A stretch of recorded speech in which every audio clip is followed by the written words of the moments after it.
And they were talking, they were like, it's so unfair, this is life, you know, it just comes at you, this is horrible, what are you supposed to do?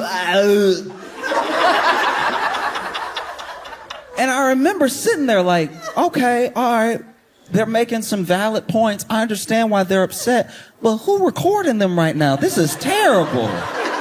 Why would somebody record them and then put it online? And then, because it was just, I was scrolling when I saw it. So then when I clicked on the profile, I saw it was their profile. I was like, oh, somebody done hacked them and posted a video of them crying. That's terrible. This is a true demon that got a hold of their footage and then posted to their page of them crying. That's so embarrassing. Oh, I hope they find justice, right? I was so interested, genuinely. I was so perplexed at what was happening, because then the other people commenting weren't addressing the fact that this person crying is their like, no, I seem to be the only one confused about what was happening. Everybody else in the comments was like, keep your head up, you know, like all this.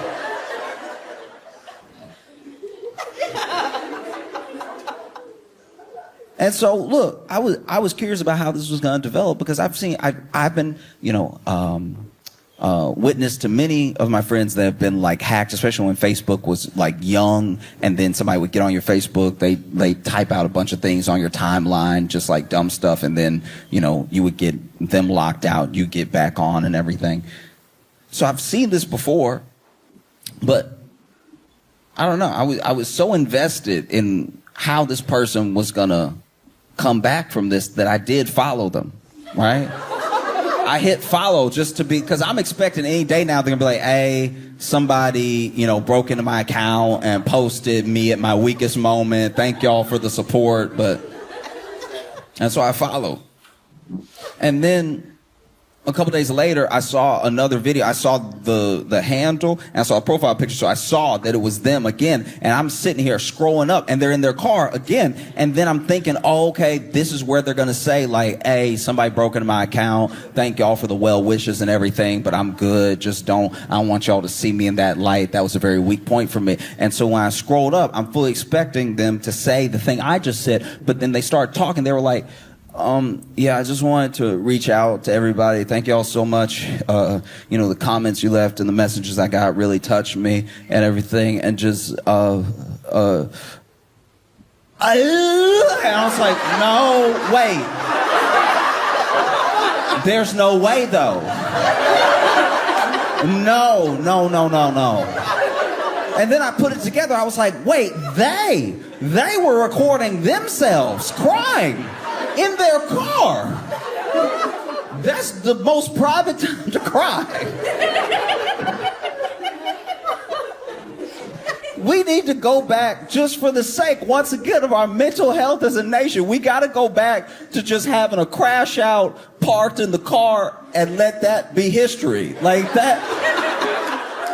You are not your best when you cry in your car. I would throw it out there that maybe you don't want people hearing what you have to say when you're to the point where you break it down, parked in your car somewhere. Stop broadcasting. This is bad. This is very bad. Because it's not, I've never seen a cry in my car video and been like, oh, yeah, that'll change things. I'm just saying, like, if you in the car, right? If you in the car, and you are upset, it's understandable. This life is hard, and sometimes people feel like they got to walk it all by themselves. They don't know the support they have. They don't know the people that they have in their life. And in those moments, there's an opportunity. You could use that time to reach out to someone and tell them that you need help. You could reach out to someone, and even if, I'll even pitch this, if you're very bad at asking for help, right? Try to help someone else. Because the same bond that leads you to help someone else will then have them looking out for you whenever things are down for you, right? You have this thing in your phone. You have this thing. It's incredibly powerful, right? It tells everybody where you are. Government, friends, everybody. Everybody know where you are. Everybody knows where you are. Everybody knows. People you don't know where you are. People you've never met know where you are. Right now, they know you're here. Like, people know where you are because it's in your phone, but you also know where other people are. You can reach out to people. You need help. This could be a way that you get the help that you need. It could be. Or you could buy one of those little dashboard stands.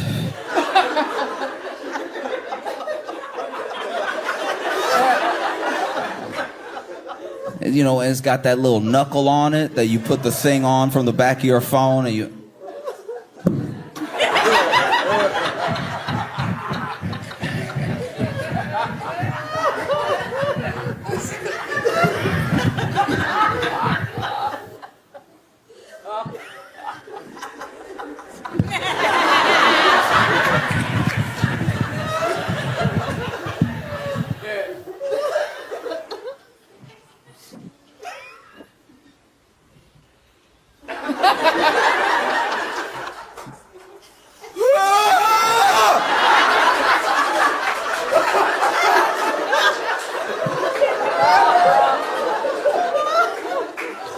Or you could do that. You could do that. That's an option. It's possible you could give that a shot as well. Because I do think, here's the thing, I'll throw out there. I do think that crying in the phone, like crying in the car on the phone, I think that genuinely came from a fundamental epidemic of loneliness. Do you know what I mean? Like that thing is not something that's born out of having a wealth of people to talk to. You know, it comes from being in a place where, sure, everyone will like shirk it off. They're just looking for attention, whatever. But I think it goes deeper than that. And I think it's people like literally, genuinely crying out for someone to hear what they have to say, for someone to have their back, for someone to get them, right? And so they reach out to the whole of the internet, and then what they get back in return, sometimes it's a bunch of hate, sometimes it's a bunch of love, whatever it is, sometimes it's just people, keep your head up, whatever. But I don't think it's a substitute for like genuine human connection, like having that person to sit in your car with you, to look at and go, like that, like, that's much better. That's just between the two of you. And instead of becoming your worst moment online, it becomes like an intimate moment you have with a friend who has your back, who you can cry to, right? I said all that to say somebody in the 90s was sitting in their car with a camcorder, like a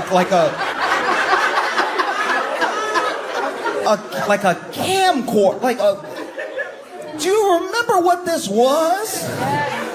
It was this metal with lenses in it and buttons, way too many buttons. They had more buttons than what the camcorder could do. The camcorder is over here promising all that good stuff, and then you hit the button and it look exactly the same. Nothing has changed at all.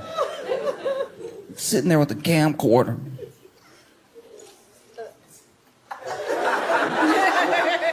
Because the camcorder had that strap. It had that strap right on the back, so that way, you know, you could do some real journalism, some true video journalism. You know what I mean? Some people had the camera and they had to hold the big thing and they got to put their eye into the little pocket. Not with the camcorder. Camcorder even had a little screen popped out. And so you just had it ready. Bow! I see everything. Where were these cameras even from? It's crazy. Where is the camera from? Because there's a thing that had never been aired before, where someone is in their car and they're like, is that Biggie? And then you hear pop, pop, pop, pop, pop. Oh my God, they just got shot. Somebody call somebody. And then you hear like someone who's like in the car calling 911, but you see from their perspective, first of all, who are they? Where have they been this entire time? That's crazy. Where did they? Maybe, there is a chance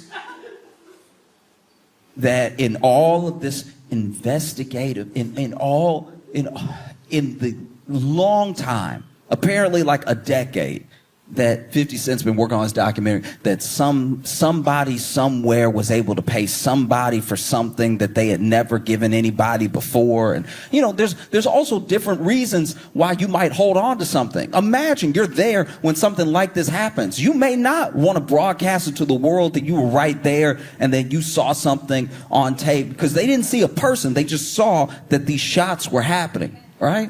And so maybe you don't want to broadcast it because now you don't want to go to the police in a thing where they seem to have no leads and be like, oh, I have some extra information for you. Maybe, I don't know.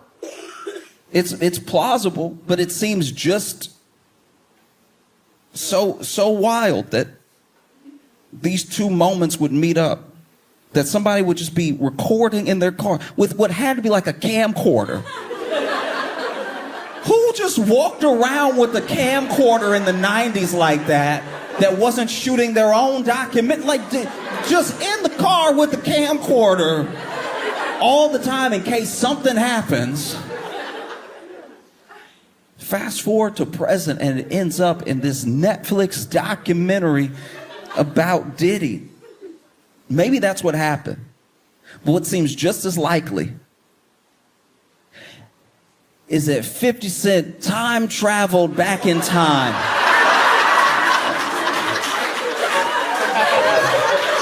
With the camcorder, right? Because you don't want the resolution to be too clear.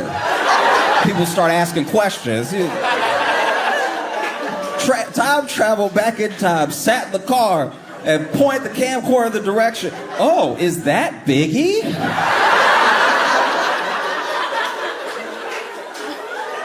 Pop, pop, pop, pop, pop, pop, pop. Oh no, someone shot Biggie. I'm gonna go back to the future.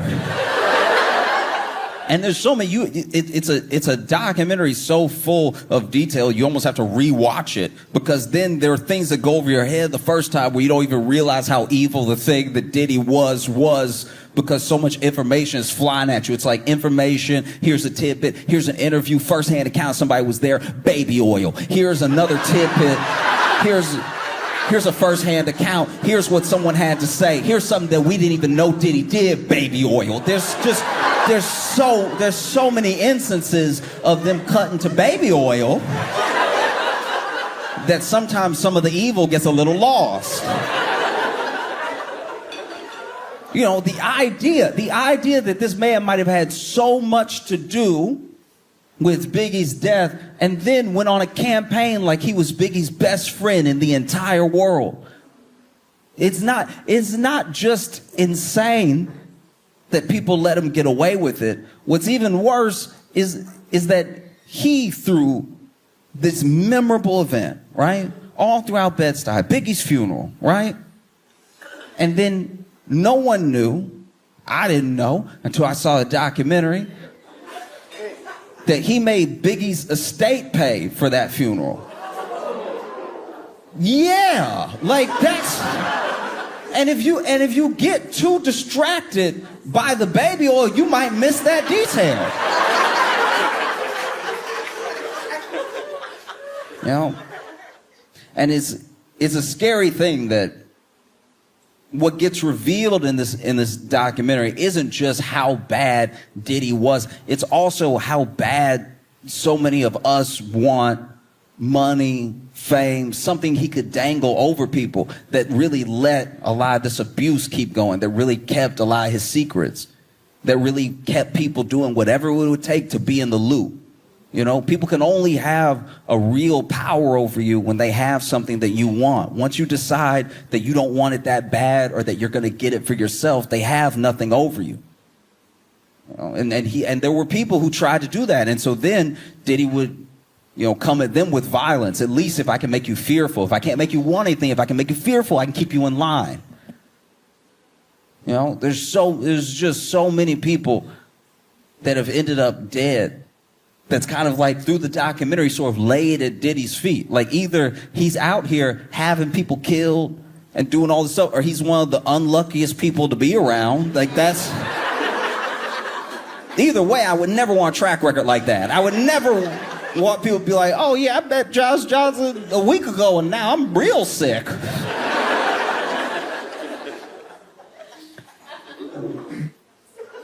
One of the things that's so harrowing about the documentary to me is that you see how long Diddy got away with things that people are saying plainly that he just did.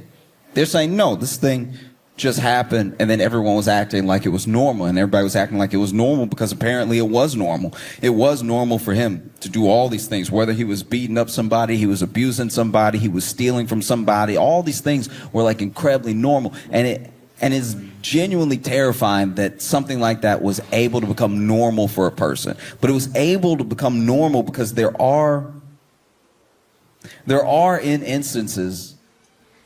Is a hard judgment to pass, but there are certain instances where you see a shade of someone who is big and bad and powerful and using all that power for evil, and you see a shade of that in even some of the people around them that they might be mistreating. There were plenty of people that were like cool with all this mistreatment until it came around to them. Or they were cool with everything that Diddy was doing, as bad as it was. They could look the other way, they just wouldn't acknowledge it, but then they got fired. You know? And there is no Diddy without a bunch of little Diddies running around, wanting to be like him, wanting to emulate that sort of thing, wanting to have power, just so that they had choice what to do with it. Because one of the things that people with power like to do is they love to rob you of your choices. You know? There's always a choice to a degree. It may not be a choice that you like, but they love to rob the sort of feeling of freedom you have over your choices. You can make very hard choices. Someone could walk up to you and say, give me all your money or I'm going to kill you. And you could say, kill me. You could. It is a choice. Some people would say that's no choice. It is. It is a choice. They said, give me all your money or implies a different outcome. Right? Do this or this. That's your choice. It's not a good choice. Don't get me wrong. It's not something that I envy. It's not even something that I'm saying it's easy to walk away from. It's easy. It's scary. It's scary when someone with power wants something from you or they want to take something from you and you don't know how you're going to survive, right? But they don't get away with this thing. It takes time to become the person that Diddy was. It takes decades. It took him decades. It took everyone looking the other way for little things, then big things for so long that finally he does seem like this unstoppable, unbeatable force. He does beat people down in court. He does beat people down in person, right? But these people can't get to where they are without us. They can't get to where they are without us looking the other way, without us slightly condoning, not quite condemning.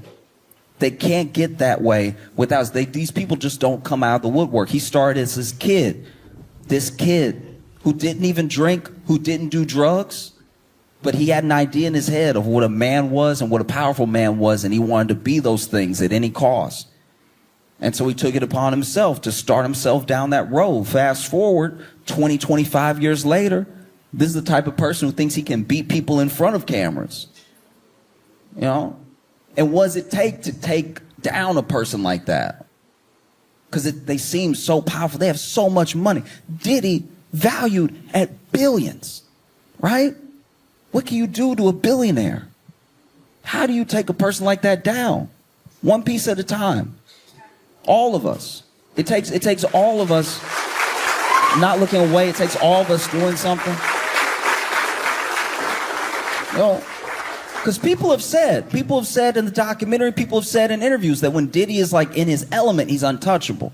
You would think he was a god. But when you're alone in the room with him, you see, not only is this just a man, this is like still that like kind of scared kid, kind of insecure kid, right? That in no way condones anything that he's ever done. That in no way is like an excuse. I'm just saying that's like the truth. The armor is a facade, you know? One of the craziest things that has happened since the documentary came out is that Ja Rule came out against 50 Cent. and called him a snitch for making the documentary, which is not a popular side to take. That is weird. It's a weird thing to say when no one was talking to you at all.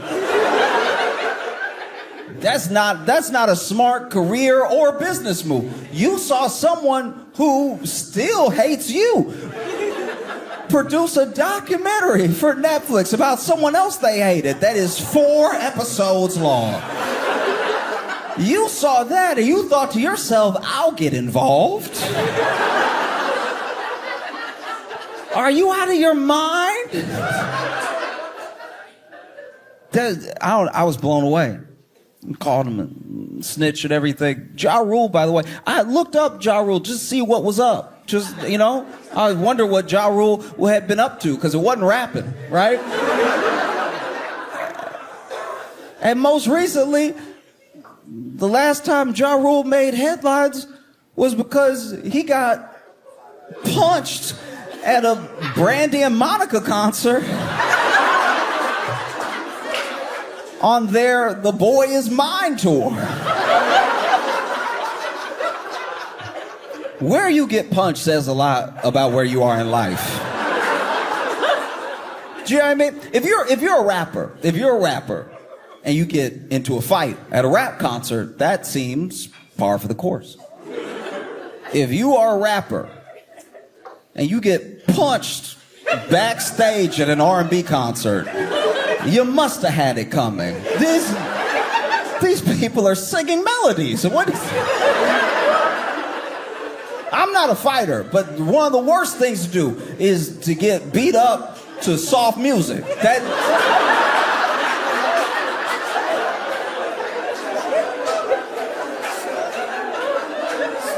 Imagine now. Imagine I went to a gospel concert and got slapped.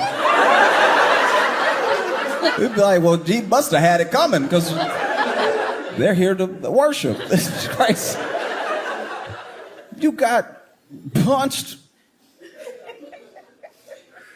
And then he posted a video of himself, you know, smiling at the camera, showing he didn't have like a mark on him or anything, which would be badass, except you got punched in the back of the head. Like, your face should be fine. If you have damage on your face for being punched in the back of your head, I'm very sorry to report you are dead, sir. That's what happens when you die. If you get hit in the back of the head and it affects the front. Imagine you get punched to Brandy's music. I've talked about it before. You know, I've had fights. You know, I'm not acting like I've won all of them or anything. But imagine if I got whooped to Taylor Swift. You wouldn't be able to respect me. Even when I hear that "you belong with me, son," I flinch. Like, that would change your whole life, getting beat up to Taylor Swift. Or like Maggie Rogers. Like you get beat up to some indie music. Would destroy your reputation. I don't even know why would Ja say anything? The last notable thing you did was Fire Festival. Like you didn't go to jail, but Billy did. But you were his partner. You were in all the pictures with him. That's crazy. The only thing scarier than the documentary is that Diddy's gonna get out.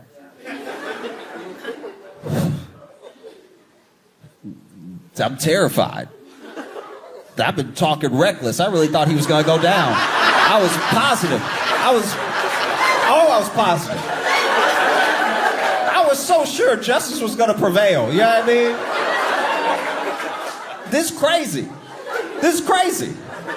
This is so insane. The American justice system had one job, right? One job. Finally, a black dude did everything. And somehow this is the one that slips through the cracks. That's crazy. Do you know what I mean? Do you know how many people I know have been arrested or gone to jail for something slight? They barely had it. But then a jury was like, maybe they did it. Let's send them away. Diddy and OJ are the two people that I've seen where I'm like, guys, what? What? This is crazy. You watch this. It's insane. You watch this documentary and you're like, wow, this dude is a true demon. Like in every sense of the word. Like he's so evil. It's horrible. It's horrible. The things that he did to people. There's never any excuse for it. No matter what your childhood was, no matter how much you're lacking in love, no matter what trauma you've been through. There are people who have always had it worse than other people that don't go about doing like evil business. And because I believe in like forces in a way. I do believe that there are some people that are so pulled to like the worst of their nature that they'll do whatever it takes to feed an ego, to keep a side of themselves quiet that makes them question the things that they're doing, you know? But I also truly believe in balance. I believe in balance. And I don't think that like any man is like truly a saint. All of us have our issues. All of us have our problems, and we have our things that keep us human. We have our mistakes. We have everything that drags a person down, right? So I would never try to put a person on a pedestal or make them some sort of living saint, because I don't know what their inner thoughts are. I don't actually know their heart. I don't know if the good that they do is to be seen doing good, or if it's to actually put more good in the world. I can't tell you. I have no idea. But because I grew up in a religious home with a grandma that really believed in Jesus, you know, I've seen that picture of Saint Michael stepping on Satan's neck. And I don't know, it just kind of feels like that's what 50 Cent is doing to Diddy. You know what I mean? Like, got the sword and everything.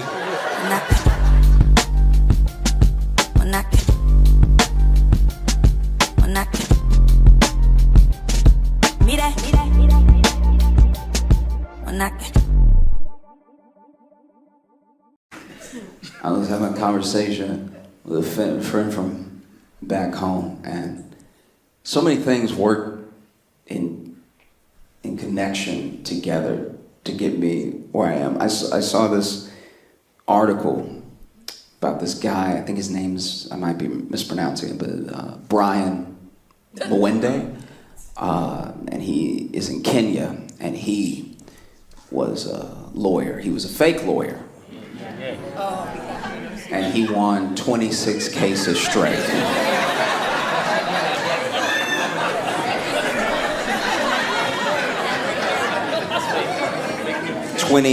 26 cases straight, one after the other. WW. And then they finally caught him. And now he is awaiting trial, where I pray he represents himself. That's phenomenal. 26. You got fake, and apparently it's a whole thing. I didn't know this. In Kenya, this is a whole thing. There are a bunch of fake lawyers, because he was just the first one. There's a bunch of fake lawyers that just never actually passed the bar, but they've been practicing. I guess they got a storefront or something. Like, I don't know, you just walk in and you're like, you seem like a lawyer. You know, the only way I know any lawyer has been a lawyer that I've ever worked with was the paper on the wall behind their desk. If that's fake, I have a fake lawyer. Meanwhile, in America, we have, So my friend from back home that I worked with, we used to work together, and he wasn't always on the right path, right? So he used to be involved in some gang shit and everything. And he got caught up on some drug charges. But these drug charges were not things he actually did, right? So he almost went in confident. Okay, I know I have a past, I have a rap sheet, but I wasn't even there. I did not do this thing. His lawyer graduated from Cooley. If you don't know what Cooley is at least spoken of as the worst law school in America. It is where, famously, Michael Cohen went. Michael Cohen, Trump's lawyer, who went to jail. Do you know how bad of a lawyer you have to be representing somebody else and you go to jail? Do you know what I'm saying? Trump still hadn't been to jail, and his lawyers keep going to jail. The level of crime you have to do for the jail to miss you and hit whoever is standing behind you is crazy. But it was Michael Cohen's fault. He did his crime, you know, he went ahead, went to jail and everything. But Cooley, apparently, is not a great law school. I didn't know this, but this is something that came up whenever Michael Cohen went to prison. And it was confirmed by my friend who had this drug charge, had a lawyer representing him that went to Cooley. And lawyer walks in, public defender, right? Walks in and doesn't say hello, doesn't ask him really anything, just goes, how much time can you do?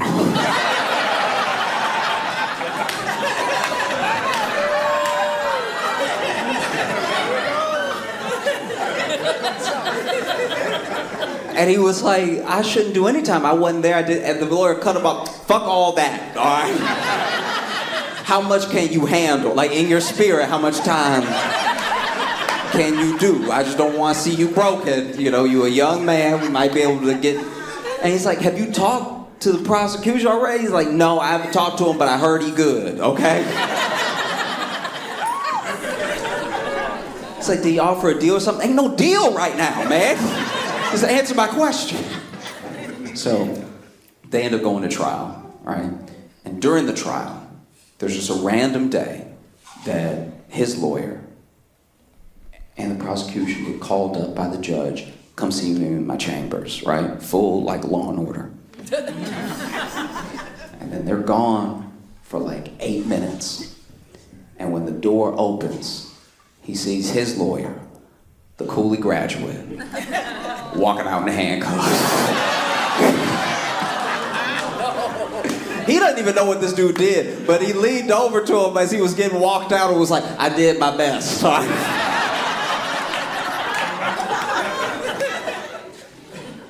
This year has been really, really wild in the ways of how labor works. There have been 312 strikes this year. Different organizations, things that have nothing to do with each other. All striking, different places, right? And that tells you something. That tells you a bigger thing is happening, you know? And I think that it also tells you that you can only treat people a certain way. You can only underpay them. You can only take so much from them before they can't take it anymore. You know what I mean? Because striking comes at a cost. It comes at a heavy cost. And you should ask yourself what that means when someone is striking, which is already a cost to them, and they're doing it anyway. That means that they have so little left to lose, they might as well roll the dice, you know? And it's across so many different industries. Alaskan school bus drivers had a strike. I don't even know what that job is, really. Like, it sounds like most of it is in the name. And I imagine it's like Ice Road Truckers, but with kids, you know what I mean? They had a strike. Nurses banded together and had a strike. One of the largest strikes we've seen from nurses. And that's one of those professions where you just give those people what they need. Just do it. The nurses, a nurse. And they've already in some places reached some sort of agreement, which happened quickly because it has to. I feel like maybe the executives that work at hospitals wanted to hold out. They were like, fuck them nurses, we ain't giving them shit. And then they immediately fell down some stairs. And they were like, just bring them to the table. God. Oh, God. Walgreens. Walgreens has strike. Yeah, a lot of people didn't know about this. Walgreens pharmacists had a walkout. There were strikes at a bunch of different Walgreens. You better give those people what they need, because without a pharmacy, Walgreens is just a bad bodega. Truly, it is. It's not great. It's just a bodega where every item is in prison. You know what I mean?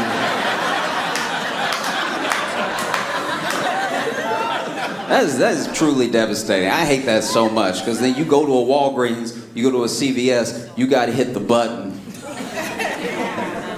Now you gotta wait. And who knows how long you'll wait, you know what I mean? It could be 2 minutes, it could be till the end of somebody's shift, you know what I mean? It's just, you're waiting there, and then you got to point too. That's the worst part. So now you got to point, and then you got to point at which one you need. So now they know exactly what size of condom. It's not even a whole thing that they can open. It's just like, so you want the mediums, or what do you?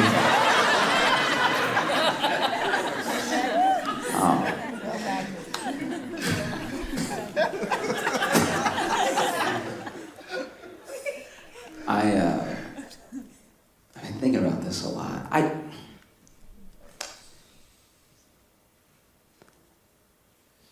There's something to be said for how we talk about porn, right? I get it. Porn gives men unrealistic expectations, but I think it gives everybody unrealistic expectations of sex. Because porn makes men think as soon as they touch you with their penis, you're gonna freak out. You know what I mean? If they just put the dick on the shoulder, you're gonna be like, that's not how life works. And porn gives women unrealistic expectations of sex, because it makes women think sex is about to be like good or whatever.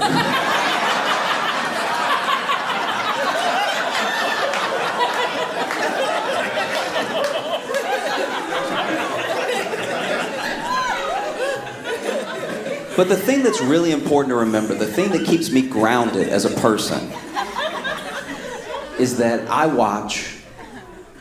go ahead and I watch the bloopers. You have to watch the bloopers. This is the thing. When you watch porn, one of the reasons people have unrealistic expectations is because they forget that when you watch porn, you're watching an edit. You know what I mean? Those are very sexy people who have sex for a living, but they're also doing the best of clips right now. They're not showing you everything. When you watch the bloopers, you realize even porn stars, they get down like us. There's a lot getting puffed out. There's a lot of like, just like lots of things that humanize the experience. You know? One of my favorite ones, it wasn't even really a blooper, it was just like an outtake, I guess, just some extra footage. And there was a guy who had what I can only describe as too big of a penis. Now I know that makes it sound like I got a small penis or something, but truly, for the safety of the actress involved, this was untenable, okay?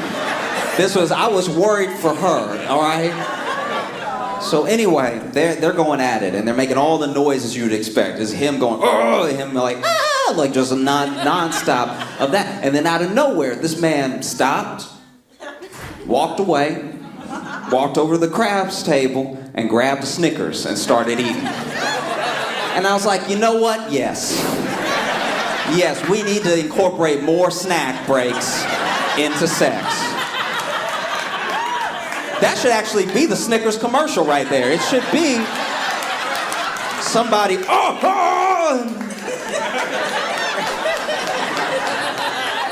These are both good. I like them both. You know? One of my favorite bloopers though was this. There was once again a guy, very well endowed, going at it, just really giving it his all, putting all of his creative energy into the scene, okay? And then he's like really like, you know, all this stuff like that, and then he clearly catches a Charlie horse. And I looked like the DiCaprio meme for a second. I was like, yeah, me too, I do that all the time. We should really stretch before we get, wow. And then my man is over there, and you can see him trying to push through it, just like.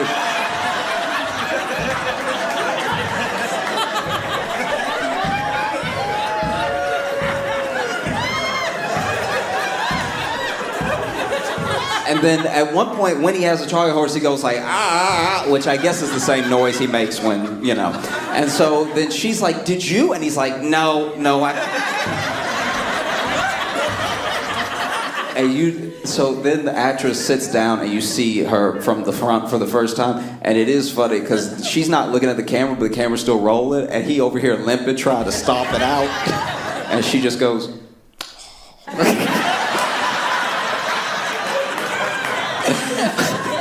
Y'all have been so great. Thank you so much. I'm Josh Johnson.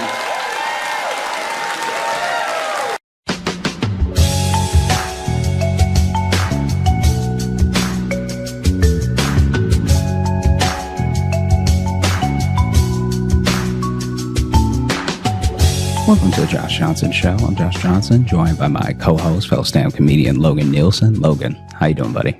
I'm doing well, man. How are you? I'm doing all right. I think I'm just at this point where I'm fed up with a lot of things. Like I think that I don't think I'm crazy. I don't think that I'm a crazy person. It's great that you're saying this in kind of a whisper too. No, but like, hey, listen. I don't think I'm crazy. Okay, I don't think I'm crazy. No one can tell me that I'm crazy. So basically, kind of off the cusp of what we talked about before on the Patreon and stuff like that. I've been going to the gym, and I've seen increasingly there's just a wave. There's an epidemic in this country at this moment of people. Two, I think. Of people who genuinely want to be bigger people than they are. Like I know my body size. I know my body type. I know that the best thing that I can do is gain about 10 pounds. I gain about 10 pounds, you know, of muscle. And I hold it for the rest of my life. I'm doing really well, you know, because I'm not a tall enough guy to be a big guy. That's not who I am. Right. I'm not a huge man. Okay. So I don't lift like a huge man would lift. I don't try to pick up 300, pounds and put it on my chest or lift it with my legs or move it at all. If I see 300 pounds, I leave it alone. I've been very good at leaving 300 pounds alone my entire life. My entire life, I've seen 300 pounds worth of stuff and I haven't touched it. This whole rant has the energy of someone called you small yesterday. No. Someone just like, oh, you're little. And you've been like, listen, I don't need to lift those big weights, okay? It doesn't matter, okay? I don't need to. I know I'm not big. I don't need it. I'm comfortable with me. I don't need to lift it. You get out of here. Everything that you said is true except for somebody calling me small. I'm very comfortable in my body. I know who I am. I like who I am. And I don't need to lift ridiculous amounts of weight just to prove something. Like, honestly, when you lift like that, all you're doing is practicing pushing people away in your life. That's all you're getting stronger for. Jesus. That if you were pushing 500 pounds, I bet you could push a sibling away. Well, so now I want to be clear now too. Are you against anyone just trying to get bigger that way, or are you mainly just coming down on the people who clearly are trying, but they're skipping too many steps? I'm coming down on people who lift wrong. There's a lot of people out here that are like, if I moved it an inch, I did the whole rep, and that's not life. Yes. Well, that's like when we watched, if you ever watch those videos, we've watched a couple of the gym fail compilation stuff. And we just did a thing on Patreon about it a little bit. And it's like most of those people who like fall down right away or pass out, it's because your body doesn't want to do that. Your body's shut down because you decided to skip from 200 to 300. So there was this man in the gym that all this is also a very dumb thing to have happen because it's wholly unnecessary because even the gym wasn't equipped for it. Okay. So the gym doesn't have like a trap bar, right? It doesn't have one of those hex bars that you know. So I went to this gym and it's very minimal, right? And this person took the long bar, you know, like the bar for, you know, squatting and bench pressing and everything. And this person, I don't know what his plan was. I really don't. But this is so stupid. And I should have just been recording him. Anyway, so because now that would be the next step of evolution in the show. Yeah, because now I have to explain a thing that's so dumb. I'm going to sound dumb saying it. So that's going to be fun for me. So what he did was he took the 2 bars that are for squatting or bench pressing, and he put weight on either side of those bars. Then he stood in the middle of each of those bars and tried to pick them both up. Like he was standing in a hex bar, which if you don't know what a hex bar is, it's a way for you to deadlift where the bar, instead of being one long strip, it's all around you. It's a hexagon around you. Yeah. This man took a bar here and a bar here and put weight on either side of them and then was trying to deadlift them up each. To explain it, it's as if he took weightlifting bars, but like he put them down like skis. He put them down like skis, and then on he tried either to side pick it of up. him to reach down to pull them up. And I'm assuming were these like regular length like bench bars? Yeah, regular length bench bars, which is insane. Wow. So then the confidence that you will be able to balance that perfectly. So then with only your wrists, this dude then stands up. So he does do the rep. I'm not I gotta give him full credit. He did the rep. But what he ends up doing after that is each bar in his hand starts like swinging. Like it starts like swinging one side. That so now he's shifting his weight to try to balance them, which you don't even have to do. Jesus. You did the rep. Let it go. You could drop it. It would make a loud noise. So he did the rep and then he's just holding them now. And then he did the rep. I think what he was trying to do is do the rep and then shrug it. I think he was trying to stand up and then shrug. Oh, do a little shrug. But as he's trying to shrug it, he like knocks him off balance. So now he just looks like the world's worst juggler. Like nothing's leaving his hands, but everything's moving. And people are starting to get concerned. Like, you don't want to get close enough to actually spot him, but you kind of, if he had had 2 friends, first of all, if he had had 2 friends, he wouldn't have done this. But if he had 2 friends, they could have run up and grabbed the bar and taken each one out of his hand and told him that he was an idiot. But because he doesn't, he's just sort of swinging both bars and then is turning as he swings because now he's truly off balance. Right? It's like those videos you see of bridges that go crazy, you know? Yeah, those bridges that and wobble and they just freak the hell out. Yeah. So then he's like this, and he starts banging into a couple things like some benches and stuff because the whole area is not wide enough for him to be doing this. And so then he bangs into a couple things, and he finally is like, I should set these down, and you can see just I should stop. You can see the strain on his face as he's trying to set them down while they're also uneven, and he just refuses to drop them because I guess that would be in poor taste. And so he finally sets them down. When he stands back up after that, if you want to call it a rep, he is so genuinely lightheaded. Like, bro, I could see it. I was like, this dude wants to pass out. This dude wants to pass out so bad. And if nothing else but the sheer like a man's ego is an incredibly powerful thing. For sure. An ego will give you the strength to lift that, but it will also remind you of how embarrassing it would be to pass out to the point where you force oxygen into your brain so you don't pass out. This dude was wobbling. He wobbled to the water fountain And then he stayed at the water fountain for quite a while and then just didn't drink any water. This dude is leaning on the water fountain for like strength. Because he knew bending over the rest of the way would take him down. That's where his body would give up to actually get to the drink. Yeah, if I actually stand up from this water fountain, I'll just pass out and bang my head on this water fountain. Wow. I do wonder sometimes. Like, I don't go to the gym often, so that's why I don't know a lot of gym stories when Josh brings it up. But there is always there's always people. And did this guy too seem like actually kind of in shape too? No, he was in shape. That's why he didn't need to do that. And that's always the mind blowing part too. It's always really in shape people. But you see everything they do is a buck wild choice. And like, obviously that's not how you set that up. Don't do it that way. Don't ever. And you're like, how did you avoid injury long enough to get in good shape? It's like, they seem like they got lucky for so long and you're catching the one. Or is that every time? Does this guy feel like he's about to pass out every goddamn time? And in his mind, he's like, man, that's a hell of a workout. One rep makes you want to pass out. Can you imagine almost passing out and then having to, in your head, go, oh, one. Day's just getting started. Yeah. Set one, rep one down. I also love the... it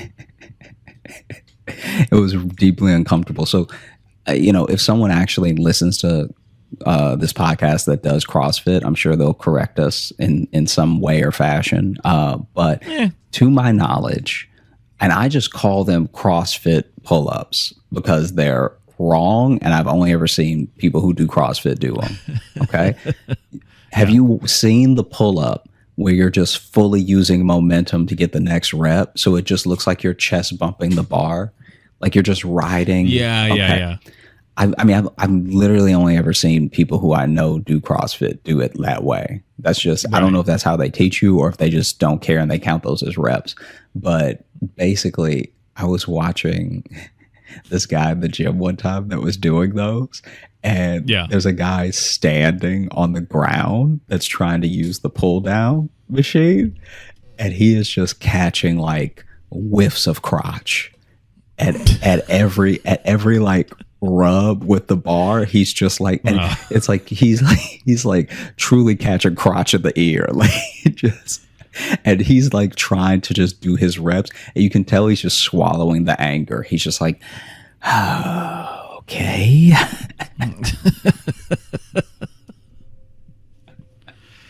Huh. Yeah, I don't know how more people don't just die in gyms, to be honest. It's such a weird, the concept of a gym is wild because you pay me the money and then you just free range. You can just go. But that doesn't mean you know how to work out. No. I've even said that on stage before. I was like, you just took my money. I haven't graduated any program or anything.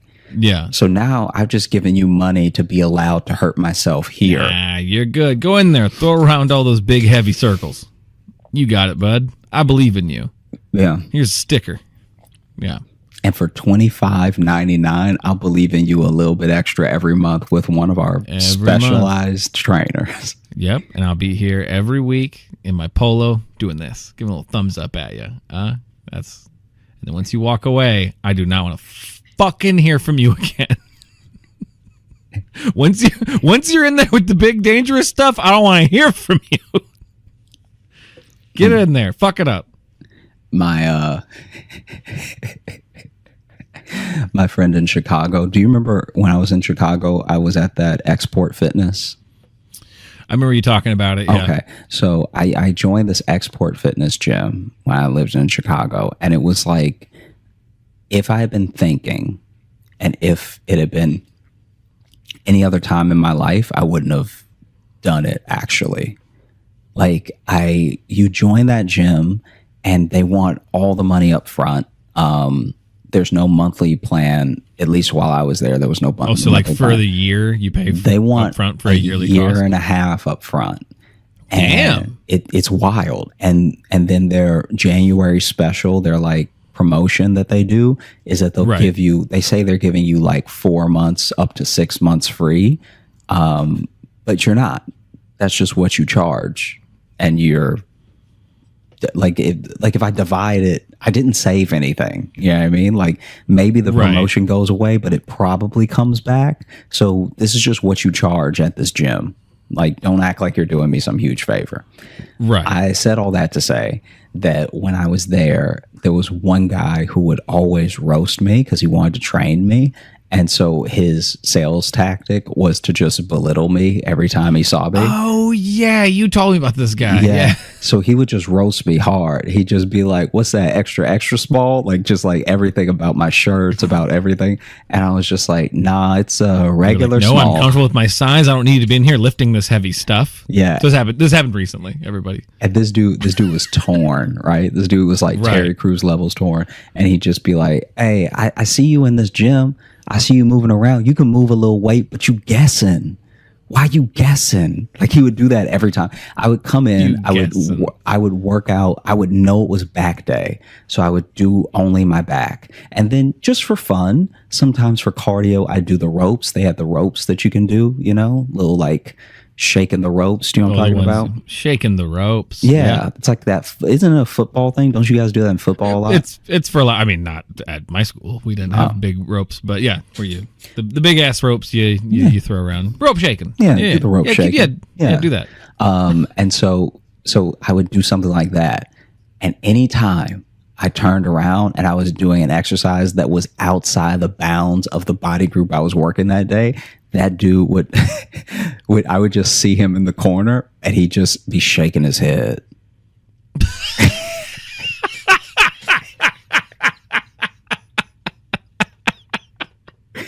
It's like, it was the most like, disappointed in you from afar. dude, it was the most flattered but bullied, but like Right. it was insane. And it went on for months, dude. It went on for months. This dude, I would come in because I wasn't even coming in every day. There were some. You gained like a high school athlete dad. Yeah. Like you gained him, like he was disappointed in you that you weren't living up to the potential Yeah. This dude was to wild. make the team. He expects more of you, Josh. Yeah. And then he was like, what was he told me one time? He was like, oh man, I saw you in here one time. I saw you doing those tricep extensions. I was scared for your life. I was scared for your life. Okay. I was scared because for your life. Because like you couldn't handle that weight. You couldn't handle it. And I thought your little arms were gonna snap in half. This dude is telling me this. And then I was like, hey, if you saw me struggling, why didn't you help me?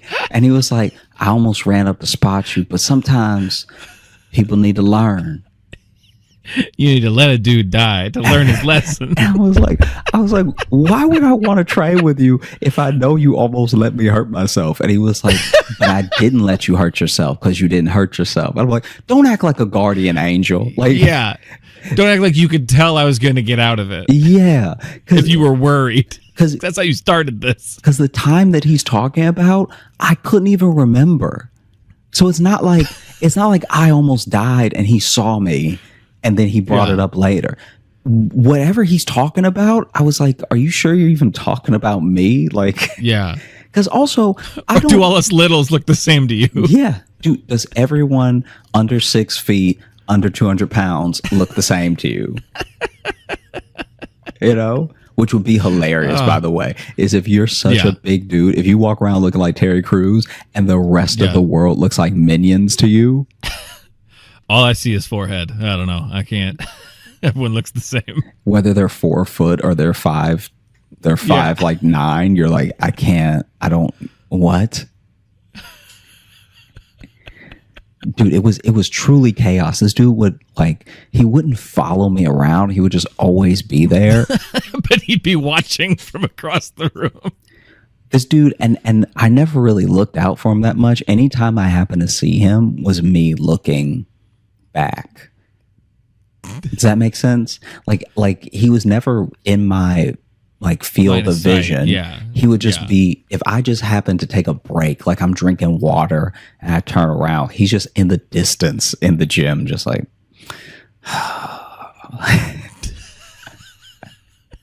I've never seen someone try to sell me. He can't even drink hard enough. There's no one that's ever tried to sell me that hard. Yeah. Because he was he told me, he was like, man, I can see you got a little shoulder, you got a little chest. It's just wasted potential. Yeah. That's a real gym stepdad. That's a Yeah. Yeah. real, you know? I was like, if anything, I can't work out with you now. You know that, right? Like, I can't. Because even now, there's too much feeling involved. This is too intense. You're already too disappointed in me. I want to at least start a median with someone. And then, Slowly disappoint them over time. and then it was at that gym. So much happened at that gym because there was a thing where if you open the wrong door, an alarm would sound, and for whatever reason, they actually had to clear everybody out of the gym. So if you went out of one of those doors, you'd lose your membership, and it was written on the door. It was written on the door. You lose your membership even? You lose your membership. Wow. Because because they were only part of that building. And so I guess if you sound that alarm, you end up actually like having them make everyone evacuate that's in the building. I think outside the export just because of that, just because that alarm goes off, they have to, like, by policy, get everyone out. Because I asked, because it was written on 5 doors. And Right. I asked one of the guys one day, just one of the guys that worked there, I don't even know if he was a trainer, and I asked him why, and he was like, because once it goes off, it doesn't stop. Like someone has to come, like, Oh, I guess you have to put a key in it. I don't know. But anyway. Yeah, and sometimes the fire department's the one that has, like, that key. Or whatever. Yeah. And so the worst part about that thing was they're the 5 doors that are like to the sidewalk. They're the most reasonable doors to exit. Oh, good. Yeah. Yeah. So I Smart. almost did it one time, and I'm surprised I never did it. But I watched a guy do it once, and you could just see his face. Like the color. Then you lose your membership? You lose your membership. Wow. The color just drains from his face, and he only cracked it, and it went off. And we all had to like walk out, and I just left because I was like, I was almost done anyway. I'll just leave in these clothes. Right. I don't need this bad. I feel like that's something that, I know it's an emergency exit, so you can't block it, but I feel like you could put like one little yellow tape, caution thing just right across it. Yeah. That would stop people. That stops people. And that you can run through that in an emergency. That's not gonna hold anybody. Yeah. If the gym is suddenly fully on fire in the middle, which would be hard to do. Someone was working out so hard they burst into flames. Like that's for that to happen. One of the best workouts I saw someone do was there, and it was this guy. It was these 2 dudes who looked identical. Like one of them spotted me one time, and I guess I let it slip that I thought they were twins or something. And they were like, "No, we're just buddies." And it was so funny to me because they looked identical. It was like Really? they looked like 2 Joe Rogans. Like two dudes that couldn't have, because they were both Dos bald. Rogans? They were both bald, and they both had the shoulders and everything. Yeah. Anyway, when they would work out, I love to see it, because at first I thought they were trolling, because this is the beginning of people putting those YouTube videos of them doing weird, annoying workouts. Oh, So yeah. Screaming and shit. these dudes were not trolling at all. Their workout grunt sounded like an injury, and it couldn't have been funnier. Every rep that it was really one guy that did it more than the other guy, but every rep that this guy would do, he would go. He would go, wait, don't make me laugh. Stop. Okay, wait. No one doing it. Every rep he would go. Oh.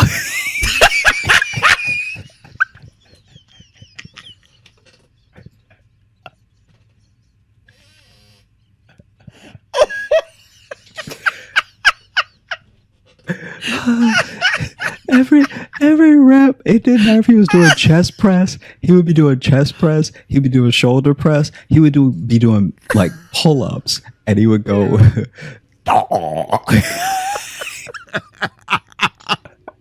That sounds like you did something that like pisses off your dad. Like he looks at you, he's like, "Aw, come on, But I gotta fix this now." And the worst part about it was that his form was like impeccable. Like you actually could have made a tutorial video of this dude and just have him going. Yeah, it's a workout video where they're showing form and they never address the noises that the athlete in the video is making. Because what we're trying to get is, if you look right here, that's the kind of motion we're looking for. And it was like, and it's just in the guy's trying to talk over it to camera. He's here, in the background.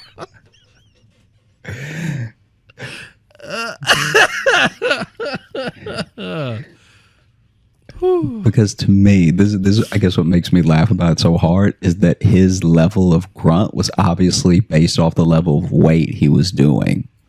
Right. So when he was doing hard shoulder presses, he was like, right?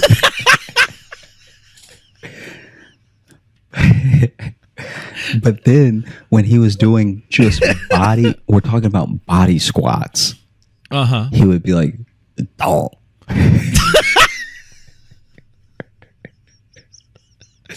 And it was my favorite. I was so excited when they would work out because it was so funny. At first I thought they were trolling, and by the third time I was like, oh, this is earnest. Like, they both did it? They both made that noise? The other guy did it less than the main guy did it the most, and he did it the loudest. Because it'd be great if they both had the exact same noise, and then they look alike too, and just trading places. I'm so glad that we're getting good stuff. I have a very bad feeling that my battery's about to die. So on your camera? It'll be less for you to edit, but it does mean we may not have a full video episode because I don't know. Is it giving the battery sign right now, or it's giving the battery sign? And I charged it, and it wasn't full, but it was on 2 bars, and it's only been 30 minutes. Is it giving you the battery sign, or is it flashing the little red one for the card, meaning it's recording? No, it's flashing the battery red and white. Oh, okay. Yeah. So yeah, we'll take it till it goes, but yeah, I'll just keep talking. Because I'm wondering too if we want plenty of good stuff for video. But yeah, so anyway, I love when there's a movement in the gym, or there's just a certain exertion that's just not regular, because these exercises are not new. There's rarely new equipment, and even when there is, it's new equipment helping you do an old exercise. Right. Yeah. So I used to love the guys who came in with the respirators before COVID. Do you remember those dudes who would come in with the oxygen mask? I mean, I've seen guys in oxygen masks. Josh, I don't go to the gym, bud. Yeah, but I just mean, in the time you've known me, you know I don't go to the gym. Yeah, I just mean if you've seen it in passing, I know you don't go oxygen tanks. Yeah, I've seen. No, not oxygen tanks. The little mask. Oh, like the white mask, or like kind of like it'll be the mask with the 2 circles on either side. Okay, like an old ventilation mask kind of thing. Yeah, and people would work out in those. And it was always funny to watch because they were trying to mimic working out in altitude, I guess. Is that the point of that? I believe so. And it's so funny because yep, that's your camera turning off. Yeah. Well, Josh's camera turned off. We're going to finish the episode, so hey. something's gonna happen video wise. That's so funny. Oh, okay. So yeah, no, you would just see a guy in like a respirator or something, and Right. and every once in a while you would see a guy who's like really slowing down. Like this was a bad idea. He should not Right. be doing this. He's not like. It's not that he's not fit. There's just a level of fitness for what you want to do versus where you are. Right. Yeah. And he's not at that place where he can run on the treadmill for an hour in that respirator. It's just not happening. Right. And so you would see him just like really contemplating his life, but with the mask still on. Like this whole thing probably seems like less of an issue since we've lived in COVID and have watched people have emotions with the mask on. But the first time I ever saw someone have like a full on breakdown, I was in a mask I made. I was in a gym and this dude was just like huffing and puffing, but walking back and forth with his hands on his hips, but refused to take the mask off, but was just like, And this was pre-COVID, you said? this is pre-COVID. Okay. So my man does look crazy. Yeah. It's people like that too. Like you look around, we can't all be training for something. We all can't be training for some sort of life-changing journey we're about to go on. It seems like that's what some are trying to do. Of like, oh, I got to be ready to run a mountain, Yeah. maybe. I'll do you one better. Better. Most of us shouldn't be training for anything. Yeah, that's the flip side of it. Most of us just should not be. Yeah. Because this is the thing. A lot of people mistake what good longevity exercise is. It's very little of it is lifting, actually. You need to be active to the point where you're walking every day, and you need to be moving for yourself when it's necessary. So you going, like, I think that New York keeps people just by virtue of what it takes to live here. I think New York actually does help you stay healthy if you decide to walk instead of Uber and bus everywhere. Well, that alone when I was is there, doing like wonders for you. when I was there and we talked about how hot it was, I think I lost like 7 pounds just from like purely walking around and sweating my ass off. Yeah. And then the Yeah. agility too, because remember that last day, New York threw a few rats and roaches at me, so maybe kind of have to stay quick. Yeah. Because It happened honestly, twice on the way home. A rat ran through my feet, which is like fine, but it's startling once. Twice, you kind of go like, really? yeah, dude, I'm telling you, that thing, oof. When you have to just like get somewhere on foot that you don't even care to be, that really makes you take your time when you're walking. And I think that just that alone is really good exercise. Even that, dude. That's what I love too about people that live in New York, and you do it a lot. Where it's like you're even trying to praise it for something, and you're like, yeah, but then you gotta walk, and you don't even want to be there. No, yeah, every statement always has this layer of being like, and also like, what's even the point and why? But New York. This is wildly off topic. I mean, I guess not. It's about staying limber, staying loose. But this might only be interesting to you and not our listeners at all. But Maddie caught a possum the other night. So your dog, that is how old? She turns 12 this week. So your dog that is 12 years old this week caught a possum. That Bro, I was proud of her. She's never caught anything. It caught a possum that I'm assuming was agile. It was a small possum. Like, it was small and like thin. I actually thought I saw it at one point. There was a quick second in my head where I'm like, is that a ferret?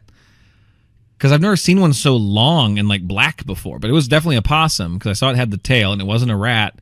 And then she went right to it. She had it. She knew where it was gonna be. I'm really proud of her. She's a shit hunter for a hound. So she was ready.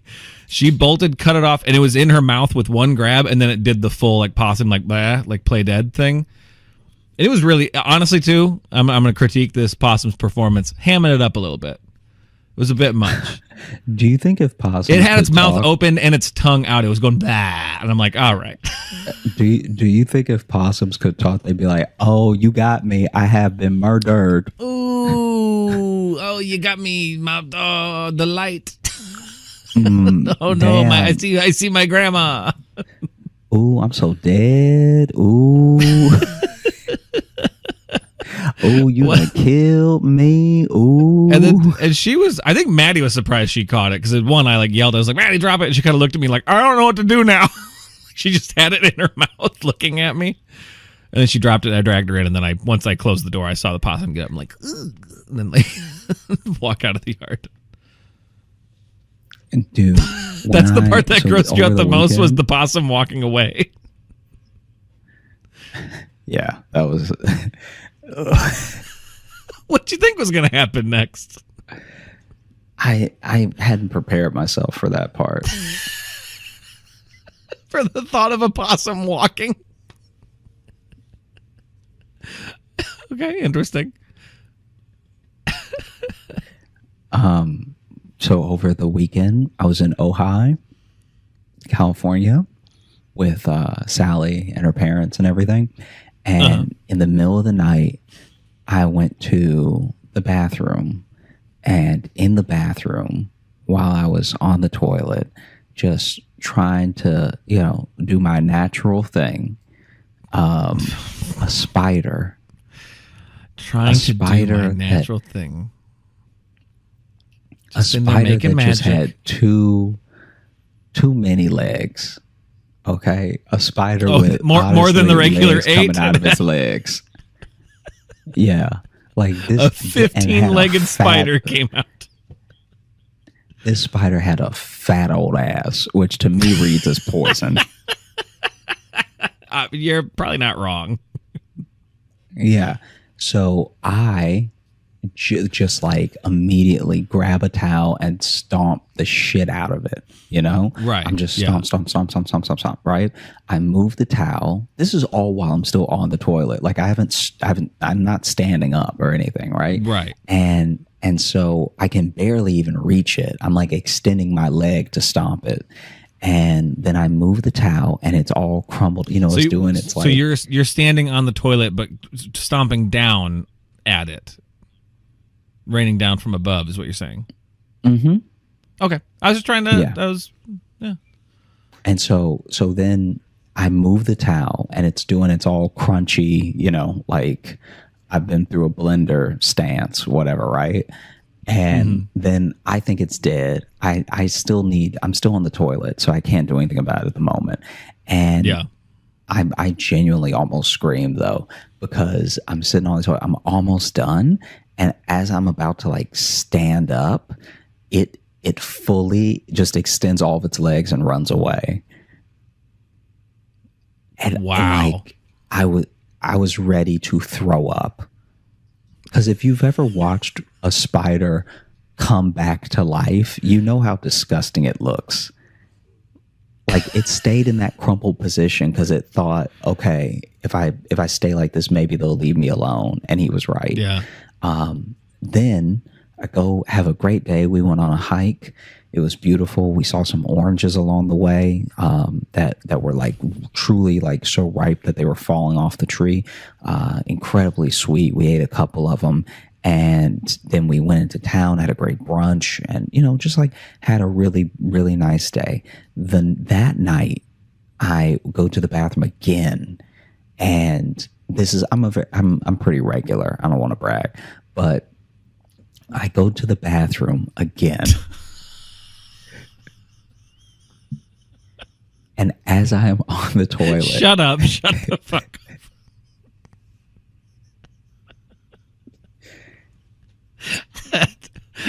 Hit me in waves of you bragging about being regular. All right, go ahead. What happened? It's a beautiful thing.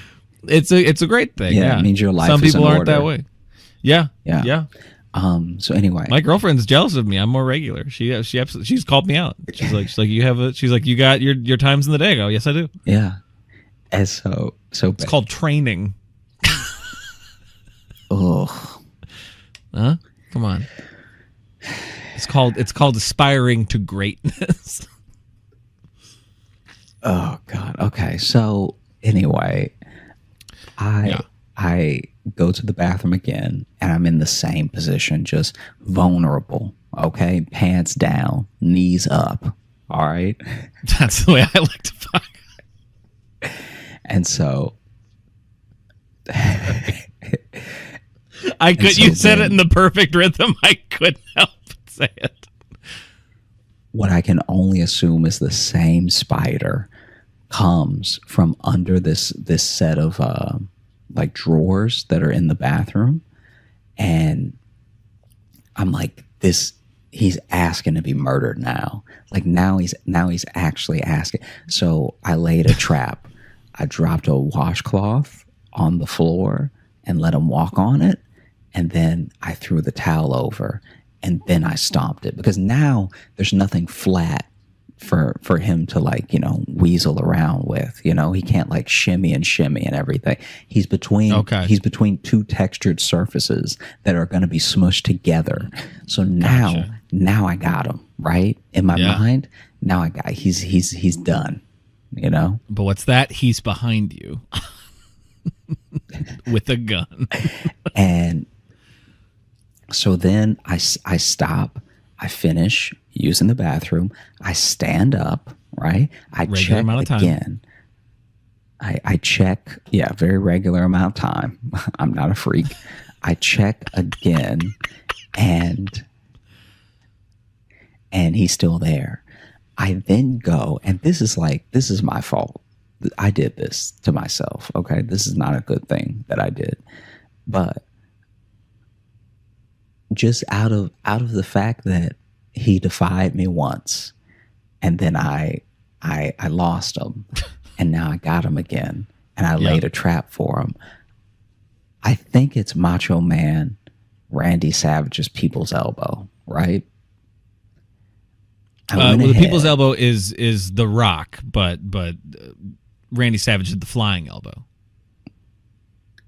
The atomic elbow. Okay, I'll show you what I did, and you tell me who it belongs to. Okay, I went ahead and I slapped. I'll just say the two elbow moves. I slapped the elbow, and I did a little jump, and I came down as best as I could. The problem is when I went to that hurts when you do it. When I went on the floor.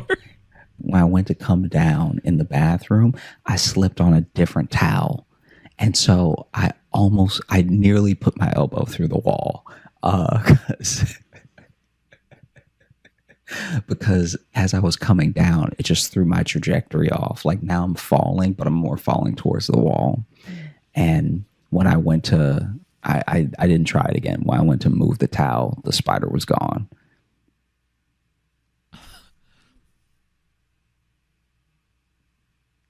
Okay. I got a few things we need to just go back through and just touch on. Go ahead and shoot. Okay. So you genuinely decided to drop an elbow on the spider. I already killed him. Now it's time to insult him. And you thought, like, this won't go wrong. I thought there was enough room in the bathroom. But you're still going to come down on, like, the flat floor with your elbow. It's not going to feel great. Yeah, but I'm going to land on rugs and towels. Okay. All right. Fair. Okay, fair. But then I should have pointed out there was a big rug in the bathroom. That's still... Okay. I'm still like, you're lucky you didn't, like, fracture your fucking elbow just dropping it on the flat floor. I was gonna hit him in the bathroom. I was gonna hit him with more tricep meat than elbow. Gotcha. Okay. Yeah, you're really trying to do a stunt fall. I get it. I gotcha. But then ultimately, the spider did escape, and so now you're just showboating. I mean, I don't know why that's such a arc of the story. I'm just saying the spider has bested you twice now. And you got so cocky you were about to do a celebratory elbow drop after it. That would be like if when The Rock does the people's elbow and he like pulls off the shoulder pad and does like the thing, he's not realizing the wrestler is slowly crawling away until he drops the elbow and he's like, oh, damn it, they left. I didn't look. I guess it would be like that. Yeah. How about we open the mailbag? No, you don't get to just pull that ripcord on me. You know the story you just told. Fine, we can open the mailbag if you want.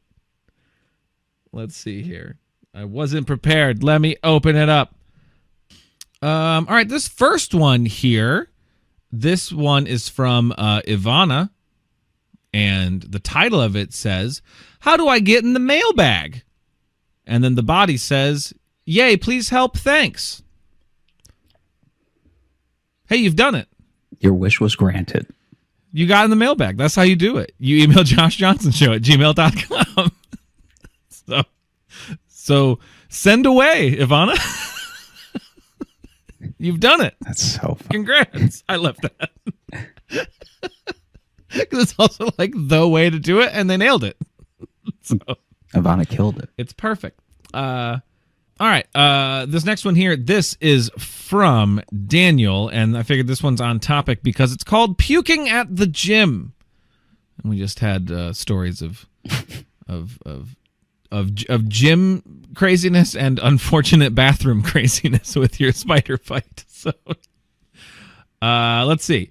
This is from Daniel. Hey, Josh and Logan. Over the past year or so, I have discovered Josh's stand-up and really enjoyed all that I could find on the internet. When I found out that y'all were hosting your own podcast, I knew I had to check it out. Since listening in for the first time, I have been listening to you all every day and have thoroughly enjoyed each episode since.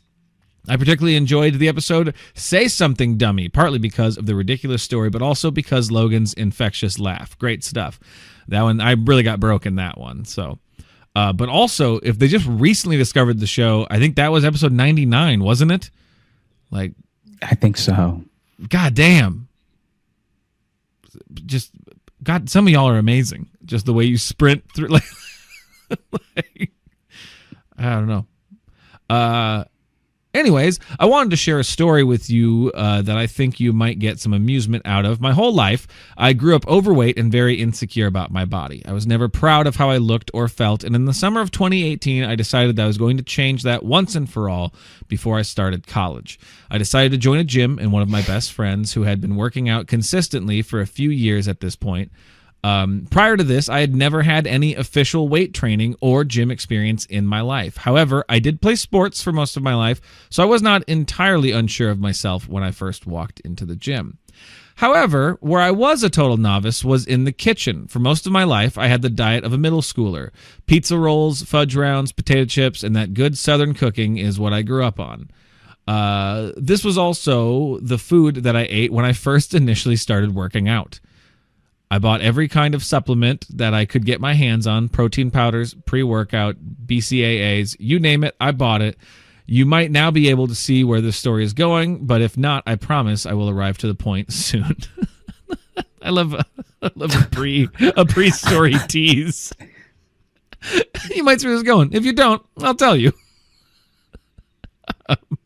One day I decided that I wanted to go to the gym to work out. However, I was hungry at the time, and I was not about to go to the gym on an empty stomach. Lucky me, my family had ordered pizza the night prior, so there had been plenty of leftover pizza for me to eat. So I regretfully ate more pizza than I should have, guzzled down my pre-workout concoction, and headed to the gym. On the way to the gym, I began to feel an uneasiness in my stomach, but I was filled with #brotivation. Thank you. And was not about to be stopped by a little bit of a tummy ache. Once arriving to the gym, Once arriving to the gym, I decide that it is time to do some back exercises. So like any other gym bro, I sat down at the rowing machine to start my beginning sets. I should also note two things at this point. One, I arrive at the gym around 6 p.m., which is the absolute rush hour for the gym. There were people everywhere, and I was practically shoulder to shoulder with everyone in the gym. Two, the rowing machine I was using was in the literal middle of the gym, which meant that I was surrounded by people and mirrors on all sides. Okay. All right, back to the story. I think he's putting that like out of game, in game. So I sit down to begin my sets, and my stomach is feeling uneasy. I complete set 1, no big deal. However, set 2 was a different story. As I am performing my second set, I can feel the unholy mix of pre-workout and pizza, and my stomach begin to return to the surface. Stricken with fear of what was about to happen, I panic and freeze. Then the unthinkable happened. I puked onto the rowing machine in the middle of the gym during the middle of rush hour. I sat there in the middle of the gym with the nastiest mix of stomach acid, pizza, and pre-workout you have ever seen, just sitting on the rowing machine. That sounds like it would look like the slime from Ghostbusters 2. It also would be, so, because it's a rowing machine, it'd be so funny if he slid back while it happened. Oh, it like fell off the back of it. Like, bah! Pushed him.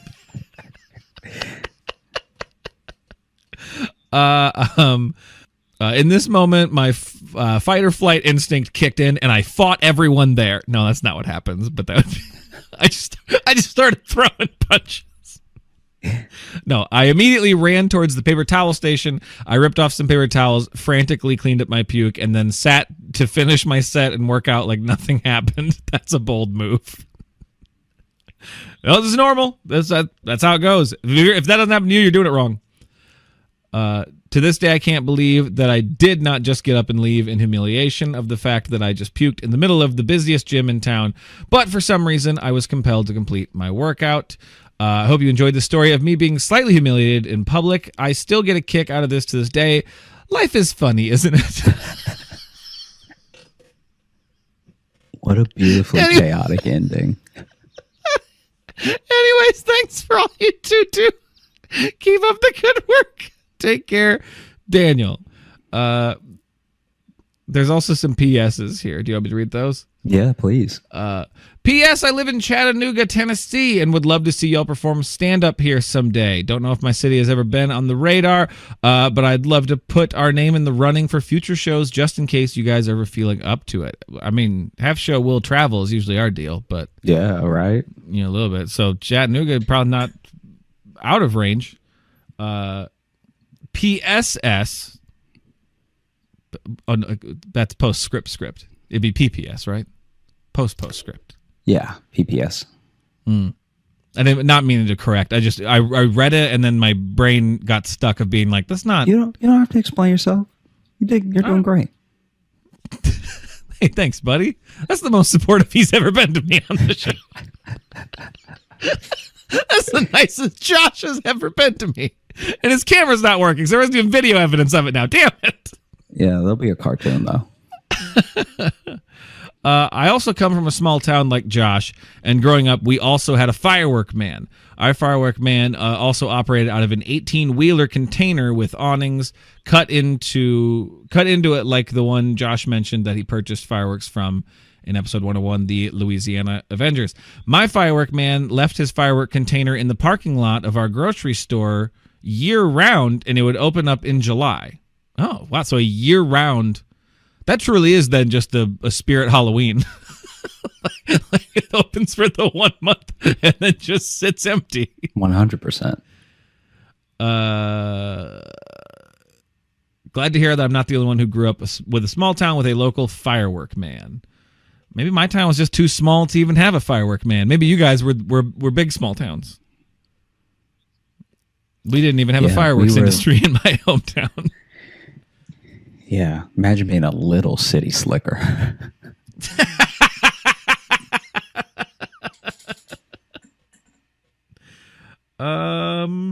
Yes, that's probably good, huh? Yeah. We're just going a little short on this one, but... Thanks so much for listening to the Josh Johnson Show. We had a great time recording. I hope you had a great time listening. If you are looking to catch up with us on any of the socials, you can find me at Josh Johnson Comedy on Instagram, Josh Johnson on Twitter, Josh J Comedy on Facebook, and Josh Johnson Comedy on TikTok and YouTube, where we're going to be posting clips and full videos of the show. And if you're looking for Logan... You can follow me on Instagram at Logan M. Nielsen. And if you want to get in the mailbag like those people there, you can email us, joshjohnsonshow@gmail.com. Or you can also leave us a 5-star review on Apple Podcasts, which we also like to read in the air. And I just had some sent to me, actually, from our Canadian iTunes reviews. Oh, wow. Our buddy D sent me a couple. So maybe we'll have to read, now that I have some international iTunes reviews, maybe we'll read some next time. Yeah, please. And you can also, what's the next thing I say? It's about the Patreon. That's what it is. So if you join our Patreon, patreon.com/Josh Johnson Show, we have bonus podcasts there, bonus video stuff, and access to past virtual live shows, full replays at a certain level, which we'll probably be doing one of those here soon. We'll be posting.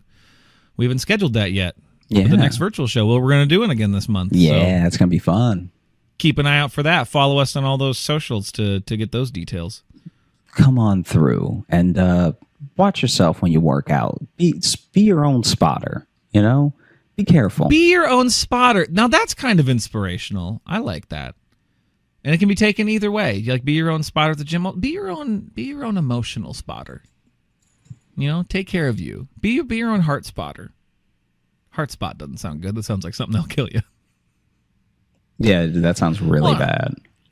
Yeah. Ooh, you got a heart spotter. Ooh. Killed him. One of that killed my uncles. Yeah. Ah. Like, well, all right. Yeah. Yeah, heart spotter seems like it'll do you in. Yeah. Yeah. That's the Widowmaker. The old heart spotter. It's hard to say quick, too. I'm just going to see how long I can drag out this. Because I have a heart spot. Yeah, the heart spot's really... Yes, slurred speech is the first sign of a heart spotter. Well, all right. I'm going to call my doctor. Thanks for listening.